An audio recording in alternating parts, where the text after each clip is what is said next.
حبايبنا أصحاب الصديق الوفي، كل مرة وانتم طيبين. جالي سؤال كده من بعض الأحباء بيقول لي أدي أمينو إمتى وهل ينفع للجراب الصغيرة؟ طيب أنا هرد عليكم بسؤال.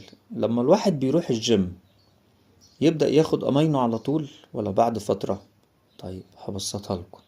أنا دلوقتي الأمينو ده فيه نسبة بروتين عالية هتخش الجسم. أنا عندي لسه الجرو صغير.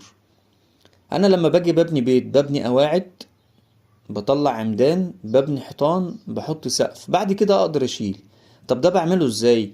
ادي كالسيوم، ادي فيه دروب، ادي حاجات تساعد معايا ان العظم يبقى عريض قوي، الغضاريف والمفاصل كويسة. وبعد ما الكلب يكبر ويعدي السنة او سنة ونص ابدأ ادي امينو، لان الامينو هتقل معايا وزن الكلب، هيربي لي شكل عضلة والعظمة خفيفة والأعصاب ضعيفة. يبقى أنا كده مش بعمل غير إن أنا بعجز الكلب وأعمل له ضمور، هيجيله كساح، العظم بتاعه والأعصاب مش قادرة تشيل الوزن اللي عليه. زي بالظبط كده بيت طلع أدوار كتيرة والأساس ضعيف. طيب يعمل إيه كمان معايا الأمينو للكلاب الصغيرة؟ ممكن يسبب لهم فشل كلوي. فأنا بقول لكل الناس اللي بتقول عاوزة تدي أمينو للكلاب يستحسن بعد سنة ونص.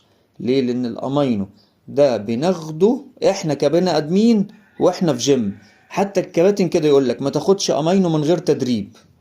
طب أنا عندي الجرو الصغير ده جسمه مش مستحمل ولا عظم ولا أعصاب ولا غضاريف، يبقى أنا أهتم بدول الأول، وبعد ما أبني شكل الكلب أبدأ أديله أمينو وهو كبير مع أقل نشاط منه وحركة هيديني الاستفادة بتاعته.